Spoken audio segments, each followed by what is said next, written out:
Oh, shoutout sa mga kusog mag-workout ano, sa gym. Kinahanglan kita mo tuman og mga gym etiquette 'no. Like kini mga di ta patakag pasad ani mga dumbbells bisag asa ninyo ibutang. After you use sa mga dumbbells guys, inyo nang ibalik sa butanganan. Okay?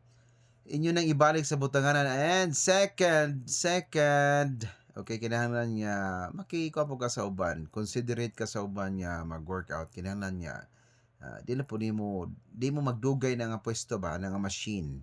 Okay, kaya naman sa uban po mo gamit na nga machine, kinahanglan po niya paspasan po nimo diha. Di kay magsilang po mo diha istorya o uban pa. Okay, ikatulo guys nga daghan po kayong nahitabo ani sa gym no. Okay, kanang mga kuan, maghukas-hukas sa gym. Ayaw mo paghukas-hukas sa gym. Be considerate sa ubang mga nag-workout diha kay dili lang ikaw ang nag-workout na mga babay nga kasagol sa nato nag-workout. Okay? So kinahanglan naka proper attire ka mag-workout, naka sleeveless, naka shoes. Okay? Oh, ana and not necessary lang pod nga na may sa uban komportable kay magtsinelas lang okay ra na siya pero kung maghukas sa pud ka sa gym ayaw na, ayaw, don't do it, okay?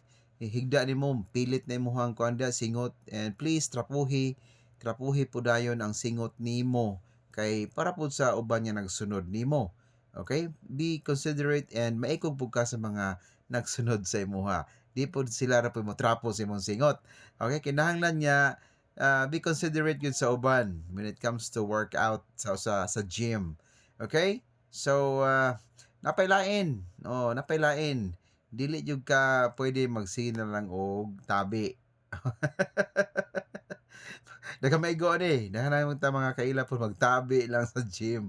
Okay, be considerate pod sa uban kay nagdali po na sila nga mahuman sa pag-workout. Okay? Kinahanglan sad nga be considerate pod sa uban nga nag-workout pod nga dali.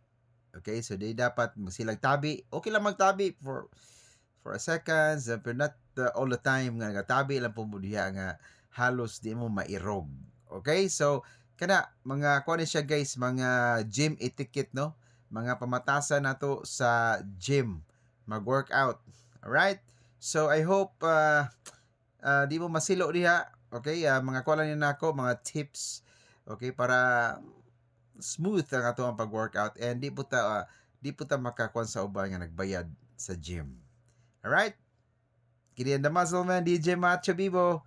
Ay kalimot sa pag-follow.